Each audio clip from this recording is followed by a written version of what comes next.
Hello, America. Welcome to Your Leo Nation, where we believe in the rule of law and they don't. We do and they don't. I'll tell you who they is just in a second. I am the Chief Mark Garrett. So happy to have you here today. I tell you what, there's so much going on. There is so much going on. And we all see it in the news. We're all listening to the radio. We're all reading our emails and our news stories and our phones. And the country is, well, we'll just say things are very dynamic right about now. But what I want to talk about today, I'm going to give you a few, and I mean that literally three different but related examples of certain people, certain elected officials, certain advocacy groups reversing course on policies, laws, things that they've imposed on American citizens. And now, for a number of reasons, they see are not working. They should have seen from day one, of course. Any 10-year-old with most of these things could have understood why they were horrible ideas. I know I did. I know I was outspoken about it 10, 20, 25 years ago, some of these things.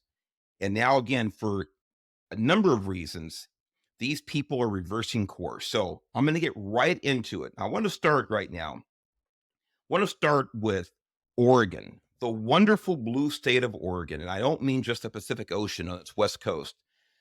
I'm talking about the people who run that really geographically beautiful state. I've been there many times.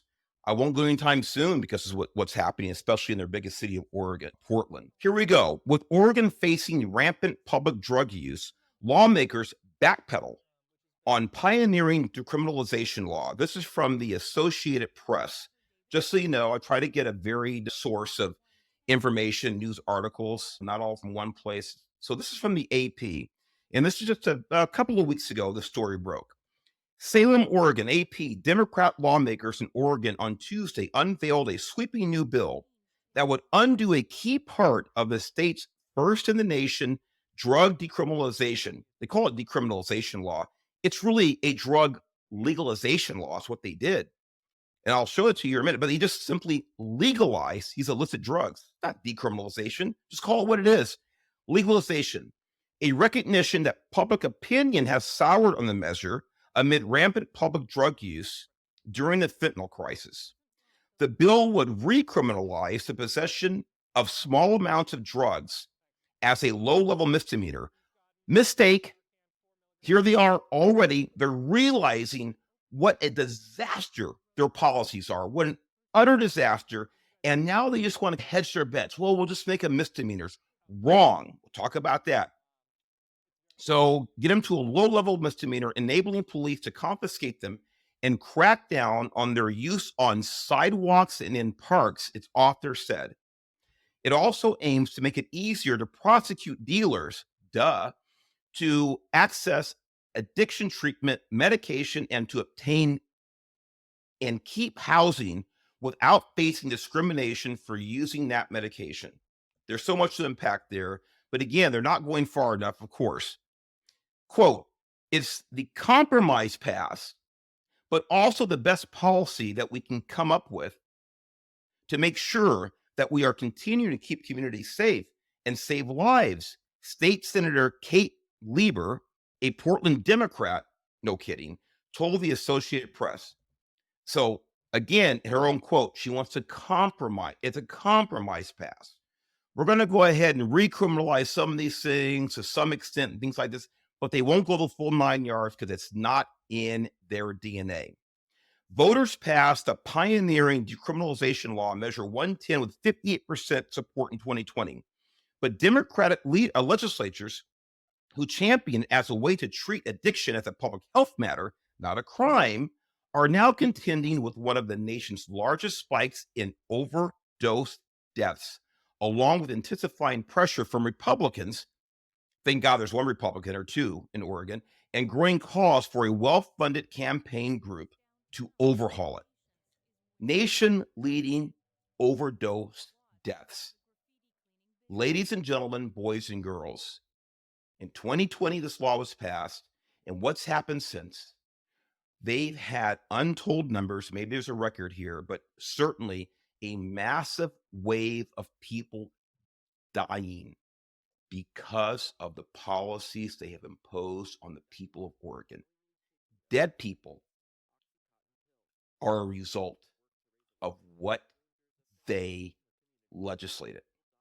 They said it themselves. Researchers say it's too soon to determine. This is, by the way, this is a doozy. Researchers say it's too soon to determine whether the law has contributed to the state's deadly overdose surge. And supporters of the measure say the decades long approach of arresting people for possessing and using drugs didn't work. You know what? The absurdity speaks for itself right there.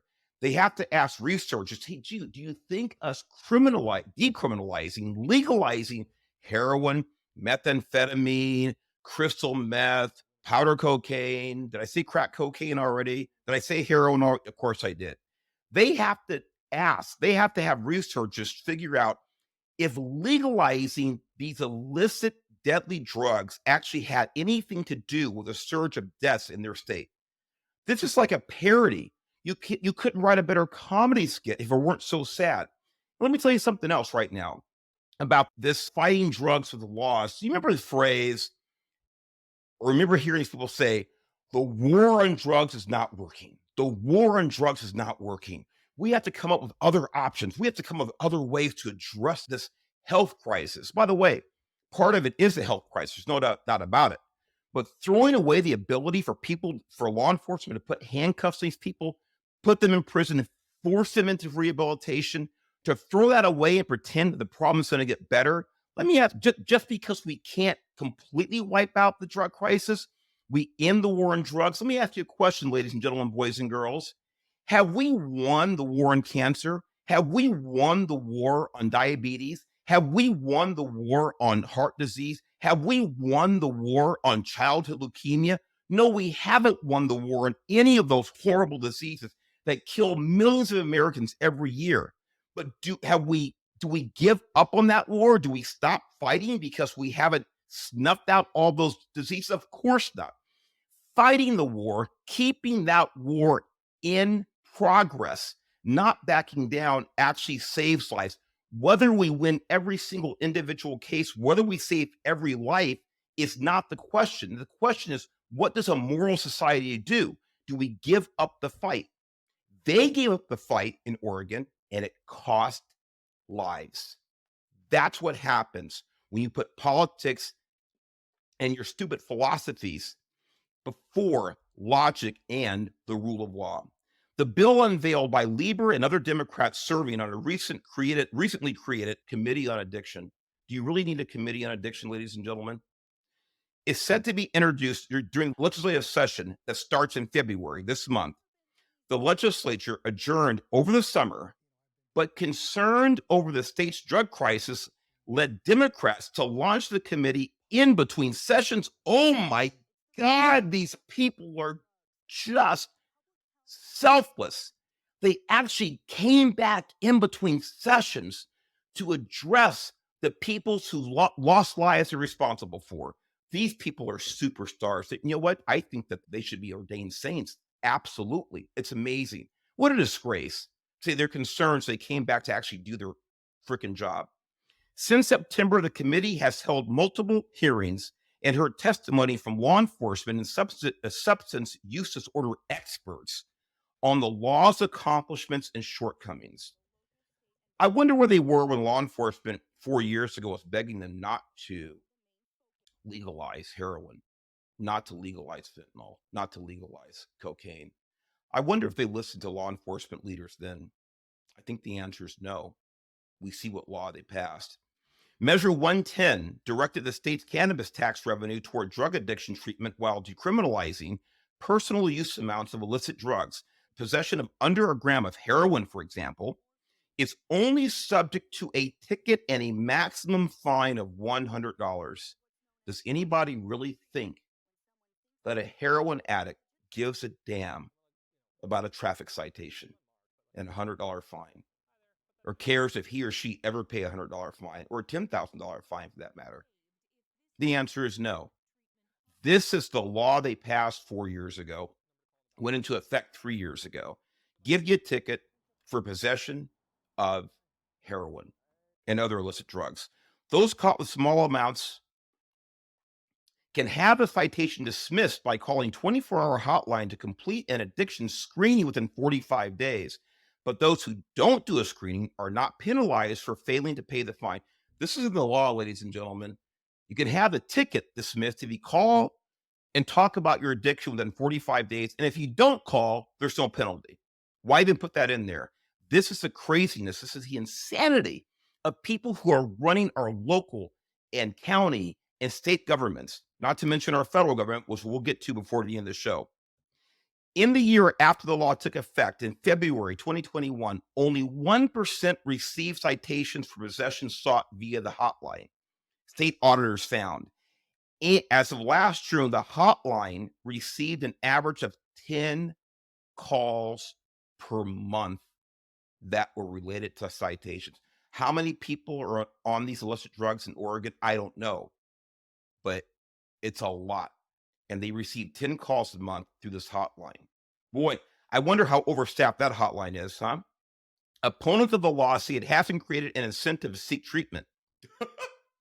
Oh my God, a criticism the new bill seeks to address.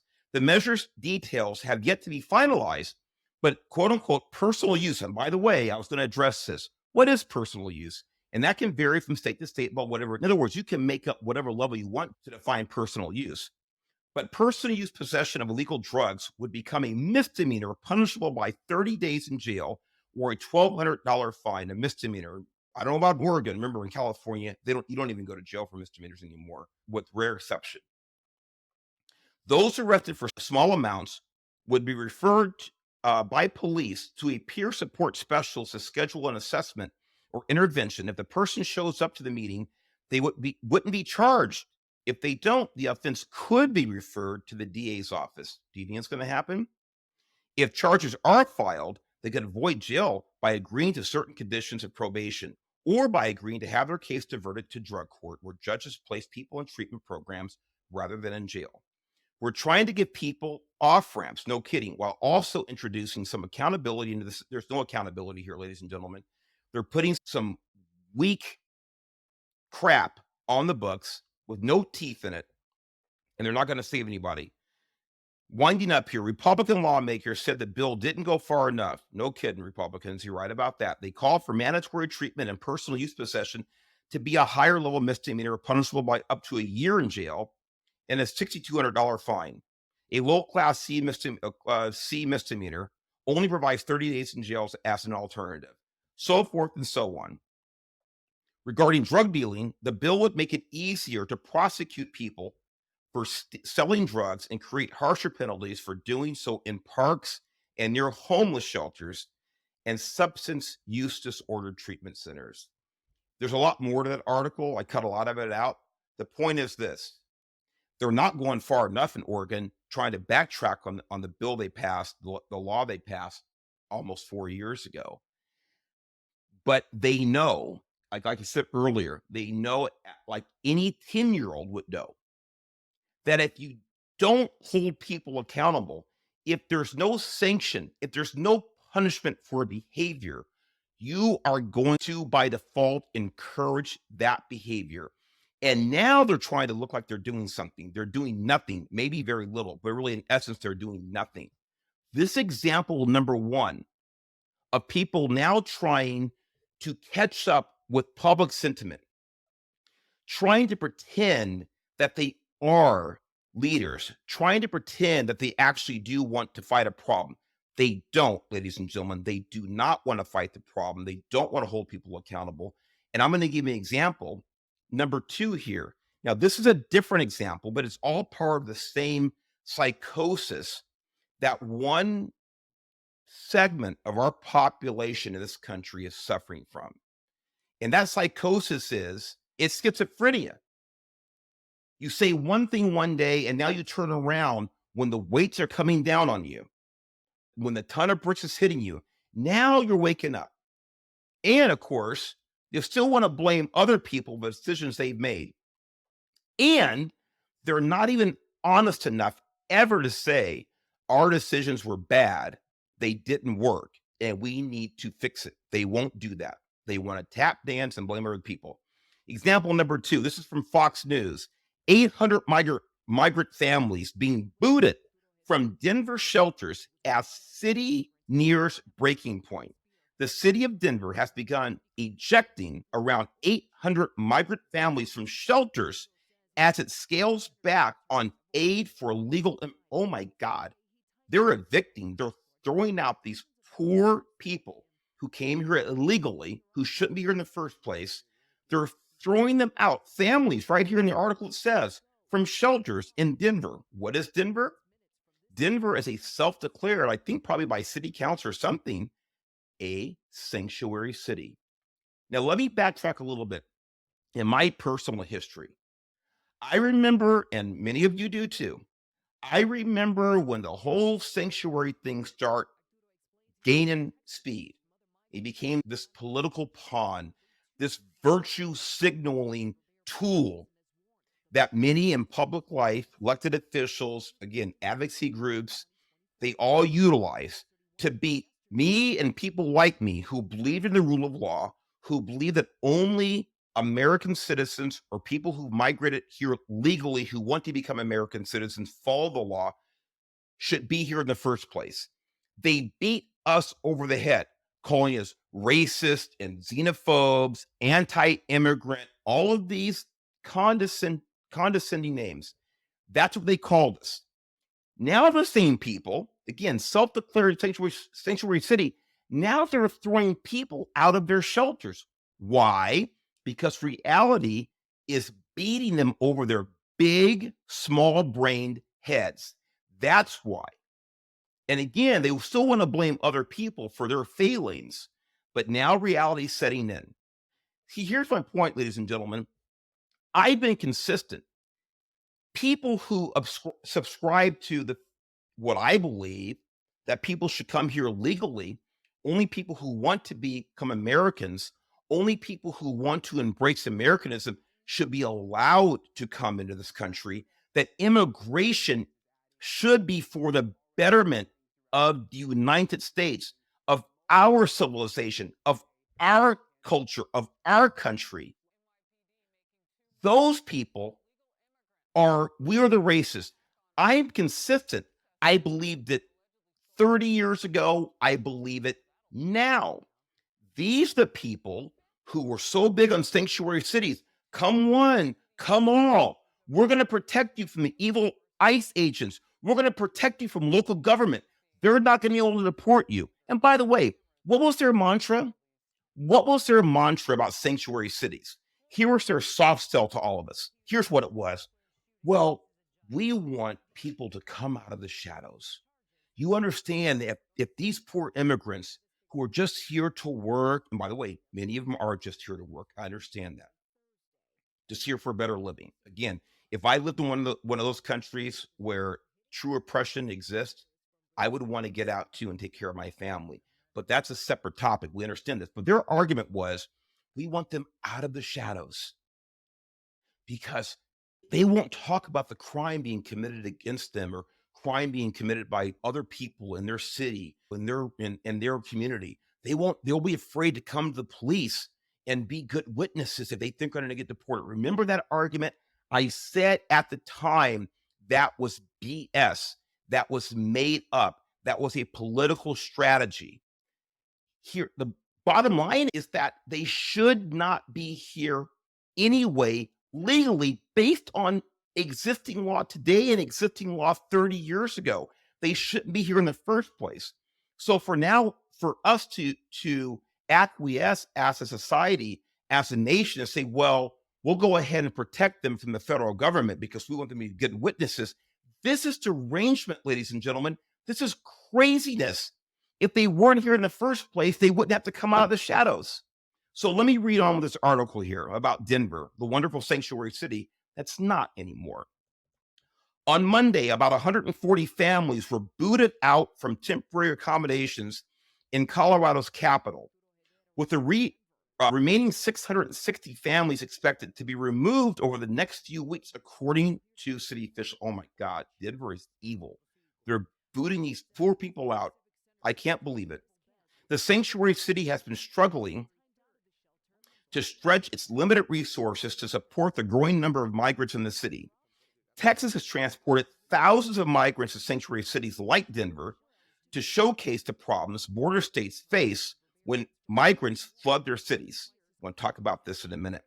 With overcrowded shelters and overrun hospitals, Denver state officials have begun enforcing a limit on the amount of time that migrants can stay in the state provided rooms to accommodate the daily influx of individuals, according to a report from NBC News. As of last week, Denver was sheltering 3,813 people, with more waves of illegal immigrants still descending on the city. Denver Mayor Mike Johnston, a Democrat, no kidding, said the city is at full capacity. Quote, "We have filled every single hotel room that we have available in the city and county of Denver," Johnson said during a town hall meeting this week. Quote, "Now we have the terrible decision that if we don't start exiting folks," I love these euphemisms, exiting folks, evicting, booting, that you actually used that word earlier. "We will have 250 folks that will arrive today or the day after who don't have anywhere to go at night," Johnson said. Johnson told Fox News last week the city was very close to breaking point due to the crisis. By the way, ladies and gentlemen, the crisis is self-imposed. The crisis is self-imposed. Greg Abbott is sending people to New York City, to Chicago, to Denver, to other places across the state because they have self-identified as a receptacle, as a sanctuary city to absorb these immigrants. That's why they're being sent there. They asked for it literally. The city had initially paused shelter exits due to the colder weather, but due to space and timing, the pause will end this week, according to 9 News. Previously, migrants with children were allowed to stay for 37 days. As of Monday, February 5th, 2024, Denver has supported 38,380 migrants from the southern border at a cost of more than $42 million. A statement on the city's website reads, I want you to think about that, folks. $42 million. That's $42 million of Denver taxpayer money. It came out of the pockets of Denver taxpayers, citizens of the United States, citizens of Colorado. That's $42 million, none of which is going to sanitation, none of which is going to education, none of which is going to healthcare, none of which is going to public safety, none of which is going to EMS. It's all going to support people who should not be here legally in the first place. That is money that is being spent on people who should not be here illegally. That is money being spent by people who have worked hard, who have it taken from their pocket by the city of Denver, by the state of Colorado, that they will never see reimbursed to them in services that are promised to them from their local and state government. This is evil. This is absurd. And now Denver politically is paying the price. They put themselves in a hole like so many other cities have. This influx of migrants is straining capacity, do you think? And based on current projections, could force the city to cut as much as $180 million from its annual budget, the city said in a press release. No, that's another twist in words. You should think about this. They're not going to cut $180 million from their budget. They're going to reallocate the $180 million to support illegal immigrants. Ladies and gentlemen, boys and girls, you have to look at the words these people put down. This is from the city's press release. Somebody thought about this when they read it. They're not cutting the budget. They are taking more money from the people who made that budget possible, the taxpayers, and they are reallocating it to people who never paid into the system. This is patently and absolutely unfair. You talk about fairness, this is unfair. Yoli Cassis of the nonprofit Viva Wellness said the number of migrants arriving in the city is unprecedented. You think so? Viva Wellness is helping the city address its migrant crisis. This is a quote from Yoli. We have never seen so many people come and so many people in the last year. I wonder why. Why in the last year? Gee, what's been going on? Oh, yeah. Another couple of million people have come across the southern border. Maybe it has something to do with it. And by the way, I'm only guessing here. I'm going to go out on a limb. I'm really going to stretch the possibility here. So forgive me if I say something that may be a little inaccurate. I'm going to guess that Yoli Cassis from Diva Wellness probably supports open borders. I could be wrong. If I'm wrong, Yoli, please reach out. We're all over the internet, your Leo Nation, and tell me if you actually supported the border wall right here. I'm a nice guy. I'll respond to your comment, and I would like to find out if you supported open borders and you were opposed to a physical barrier being built between the United States and Mexico. I'm just curious. For me, February 1st, this is her Yoli. I don't know if Yoli is a man or a woman or something else, but Yoli Cassis. February 5th, for me, is a date that hurts a lot because it's a date that, for various reasons, we're full. Cassis told 9 News, there's just no more space. The city has also been helping migrants leave the city by purchasing bus tickets. In January alone, the city purchased more than 2,000 tickets, sending people to other destinations within the United States, with most going to, you got it, New York City and Chicago, according to Denver Right. Now, ladies and gentlemen, boys and girls, remember when Governor Abbott, Governor DeSantis to a lesser extent, do you remember when they start busing people to Martha's Vineyard, New York City, Chicago, Denver, other places? Do you remember what that was called? Do you remember what the media call it? Do you remember the mainstream media, elected officials from one side of the political spectrum were calling that? I'm not going to ask you again. Have you forgotten? I haven't. They called it a political stunt. They called it a political stunt. Do you know what else they called it? Go back and look up for yourself. The fact that Fox News and not Department of Homeland Security, the city, or local NGOs were alerted about a plan to leave migrants, including children, on the side of a busy DC street makes clear that this is just a cruel, premeditated political stunt. This is what they are doing. The migrants, including children, who arrived in Martha's Vineyard were misled about where they were being taken and what would be provided when they arrived is also deeply alarming. They deserve better than being left on the streets of DC or being left in Martha's Vineyard. They deserve a lot better than that. And as we have done many times in response to attempts to create chaos and confusion by Republican governors, we are working to manage the consequences of these two stunts as well. They wanted to charge, maybe they're still trying to charge these governors. They wanted to charge them with kidnapping, human trafficking. Do you remember this? I'm not making it up. Go look for yourself. Do you remember this happening? Kidnapping, political stunt. However, when a Democratic mayor who's the head of a city that self-identifies as a sanctuary city, when they buy 2,000 tickets with taxpayer money to bus people to other sanctuary cities, crickets.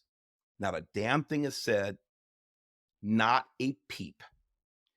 This is the inconsistency. This is the lack of principle that so many people in places of authority have. There is a sickness, an inability. There is no self-reflection. There is only propaganda. There is only virtue signaling. But when that virtue signaling comes home to roost, when you can't afford to put these people in any more shelters, when these people start dragging women through the streets of New York City on mopeds that are being stolen from that woman, when cops are being assaulted by illegal aliens who then flip off the cameras, who flip off you and me when they're released because of Alvin Bragg in New York City with no bail, then things begin to change. Then the governor of New York, now she steps up and goes, we shouldn't be assaulting cops. I won't stand for this. Where were you, Hochul? Where were you when you were letting these people, when you were one of the people who said that walls probably are not a good idea? I'm just guessing. Where were you when thousands and thousands of these people were being released into your city? How come you didn't stop it then? I'll tell you why. Because now it's becoming a political nightmare for you and your ilk. That's what's happening. Let me continue, shall I? The influx of migrants has also put the city's health system at a breaking point. No duh. We talked about this in general. About 8,000 illegal immigrants recorded about 20,000 visits to Denver Health last year, receiving services such as emergency room treatment, primary care, dental care, and yes, of course, childbirth. The visits contributed to the system being in the red by about how much? $22 million. Denver passed laws to become a sanctuary city, but it doesn't include a right to shelter provision, which means there is no official policy that compels the local government to provide shelter indefinitely. Not only are they virtue signalers, they're not even good planners for their own strategies, their own philosophies. If you're going to be a sanctuary city, why don't you build some shelters at least to house these people? Finally, ladies and gentlemen, there's a very closely related topic, but different, very closely related topic, but different, that I'm going to finish with after I have my little sip here. This is the, thank goodness, the doomed and failed Senate border bill. It just happened. Again, this is related to the sanctuary city. It's also related to the very first topic about these stupid laws about legalizing drugs, because they have no substance. It's all political. It's all virtue signaling. It's all signaling. It's all it is. So this is from the Heritage Foundation, this piece. The border bill is a disaster for border security. As we begin, the U.S. Senate has finally released the quote unquote border security text that three senators, Kristen Sinema, Independent, Arizona, Chris Murphy, Democrat, Oklahoma, and James Langford, Republican, Connecticut, secretly negotiated for weeks with the Biden administration. Before I read this text, and by the way, I took a lot out of this. I really encourage you to read the entirety of the bill, or at least most of it, but I shrunk this down to a very short piece here for you. But before I read that, let me talk to you about these three dinglings, Sinema, Murphy, and Langford, and why these three were involved in these behind the scenes negotiation with the Biden administration. Sinema, a couple years ago or so, she changed her affiliation from Democrat to independent. Now, in a practical sense, am I glad about that? Yeah, I'm glad about it. But what was the motivation for Sinema? Motivation is she lives in a border state. She's in Arizona. This woman wants to keep her job. That's fine. But why don't you keep the job by standing for exactly what you believe? Well, she's actually doing that when I think about it, because what she believes in is keeping her job. This is why she went from Democrat to independent in that border state. I'm telling you right now, if she were in a solid blue state, she would have changed that affiliation. She is trying to keep her job. And this is why she was one of the people on this little three-person committee, because she wanted to project the belief, the idea that she was doing something to alleviate the border crisis, that she's got her nose to the grindstone there. She's working hard to enhance border security. It's crap. It's BS. She's not, especially when I read some excerpts from this bill, you'll see why. So that's her motivation. Murphy. Look, I can't say enough about Murphy because look, this guy he's a climate crisis kook. You know what? The cow farts and baking bread and your gas stove, all this crap he believes are going to go ahead and send the world into a heat crisis or climate change, whatever it is now, because they can't keep their story straight because the weather keeps changing faster than their own stories change.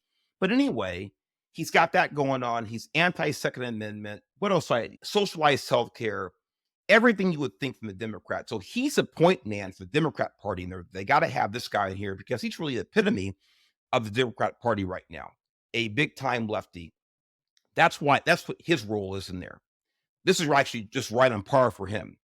Number three, people say, well, James Langford, Republican, Connecticut, geez, Bark, what could be wrong with that? And by the way, when you look at his record, Langford, he actually has on paper pretty good record on a lot of topics. I asked myself, why is he involved in this? What is his purpose? Does he really believe that this border bill they put together is really going to enhance border security? No, he doesn't believe it.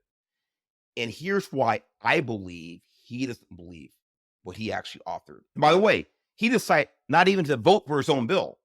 There's a reason for that too. Can you believe that? He decided not to even vote for his own bill. But here's what is telling you about Langford, ladies and gentlemen. He was personally tapped by Mitch McConnell, also known as Turtlehead. Mitch McConnell, who is a loathsome swamp creature, he probably epitomizes a swamp more than any elected official in Washington, D.C., because he pretends to be a conservative. He claims to be a conservative Republican, but he is so much entrenched in the personal politics of Washington, D.C., that, again, nobody could better represent the swamp than Mitch McConnell. This guy plays both sides of the aisle. He has for decades, and he will until the day he leaves in one capacity or another. So when I find out that someone was ordained by Mitch McConnell to be involved in the negotiations, immediately a giant red flag goes up. That's what Langford was doing in there, because he got asked by Mitch McConnell. Anyway, these three secretly negotiated with the Biden administration. The Emergency National Security Supplemental Appropriations Act of 2024 includes more than $20.2 billion for border funding and hundreds of pages of border and immigration reforms. We don't need all those pages, folks. We don't need the $20 billion. We don't. The key takeaway is that neither the funding nor the statutory reforms would truly secure the border, and border security is the only measure that Congress should use. 100% correct. With more than $7 billion for the Departments of Homeland Security, State, Justice, and Health and Human Services, the Biden administration would again fund, guess what? Sanctuary jurisdictions and non-governmental organizations, NGOs, that have been facilitating mass illegal immigration using federal grants provided by these departments. Remember, I told you this last topic I'm going to touch on here is separate from the Denver sanctuary city, but closely related. This is important for everyone listening to absorb. Part of this bill would be to continue to fund or further fund, in other words, increase funding for sanctuary cities, making it able for Mayor Johnson and people like him across this country now to continue to house and pay for the mass movement of people coming across our southern border. This is an insidious, nasty, deceptive little bill that the Biden administration and these three dinglings I just talked about were involved in. And it's also involved to make the Republicans look bad, because they knew the bill would fail. And now they want to say, we had a bill here and the Republicans wouldn't sign off on it. They don't want border security. These deceptive, dishonest people are absolutely what's wrong with this country. Sanctuary mayors and governors have decried the volume and cost of illegal aliens amassed in their jurisdictions, yet they do not terminate their sanctuary policies. Instead, they demand more federal taxpayer money to pay for sheltering, transporting, and providing social services to the ever increasing number of illegal aliens. This bill would deliver for those mayors and governors. Did you hear that, ladies and gentlemen? This bill would actually send them the money they're begging for. Both the Biden administration and the sanctuary officials worked with a network of secretive NGOs and non-governmental organizations that built and staff the considerable infrastructure that facilitates the mass illegal immigration from as far south as South America to and throughout the United States. Multiple videos have shown that NGO staff at shelters, hotels, and airports refuse to answer questions about The illegal aliens they guard and grow physically abusive when filmed. Congress should be investigating and shutting down this sanctuary NGO machinery, not giving it more money to continue operating. What three senators negotiated with the architects of the America's border crisis would convert the Biden administration's destructive policies and violations of immigration law into statute. These measures would not only continue the border crisis, but would also make it more difficult for future enforcement minded presidents to fix. I hope that's clear. This is to codify this shambles of a so-called immigration policy, to codify, to put it into law, to slow down any reversal of this mass out of control, yes, invasion level of immigration coming across the border. It's exactly what they decided to do. In other words, if by any chance the Republicans would have voted to support this, the Biden administration was hoping to win in that aspect. Republicans say no, they're hoping to win in a political aspect, saying we tried, the Republicans shut us down. The other thing is that in this bill, I took all this out here to make this as short as possible, that was tied to this was funding for the Ukrainian war and for Israel military funding to fight Hamas. It was tied to this bill. So it's all or nothing. This was also trying to embarrass the Republicans, saying, oh, they voted not to fund Ukraine. By the way, I hope they don't uh, fund Ukraine. That's my personal view. And not fund Israel. They're not funding any of them. Another way they wanted to try to embarrass the Republicans. Let me tell you right now, ladies and gentlemen, it's not going to work. It is not going to work. Anybody with two brain cells can see right through this scam, this sham. That's exactly what this is. The Senate bill, let me give a couple of bullet points in the Senate bill. The Senate bill accepts and codifies crisis levels of daily illegal immigration.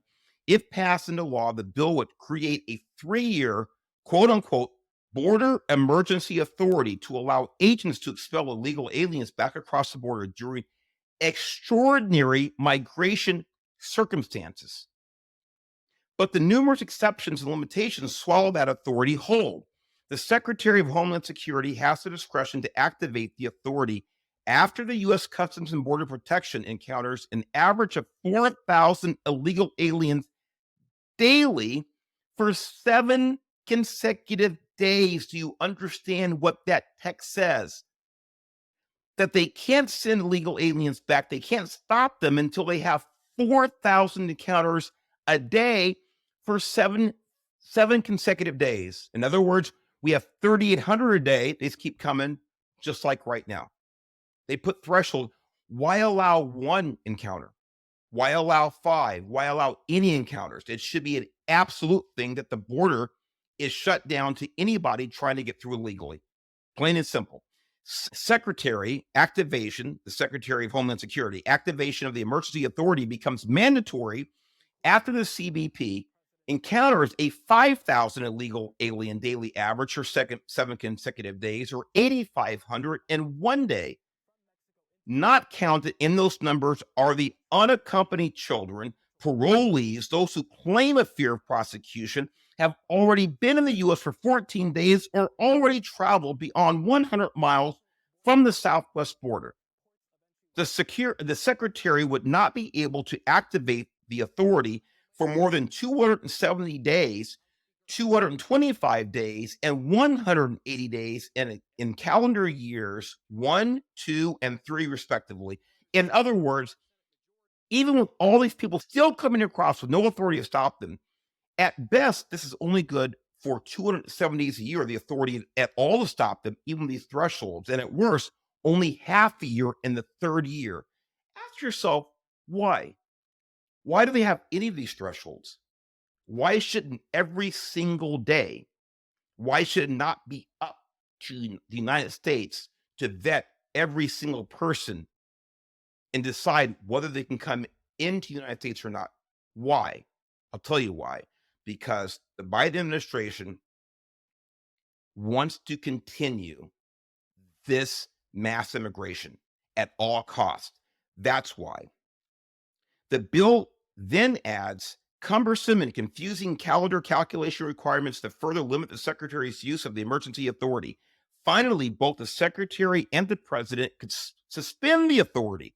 Did you hear that? They can suspend it altogether. Based on what? I don't know. Who cares? They shouldn't be able to suspend it all. They shouldn't have any of these thresholds there to begin with. This should not be an issue. Continuing to allow these crisis level numbers of illegal alien encounters means that border agents would remain overwhelmed and more illegal crossers would evade the agents, turning into gotaways, and bad actors would slip through limited and rushed vetting. This bill continues the catch and release and guts the mandatory detention statute. Current law mandates detention from any alien who illegally enters the U.S. while pursuing asylum protection. The Senate bill redefines detention to non-custodial detention and applies the supervised release by another name only to adults.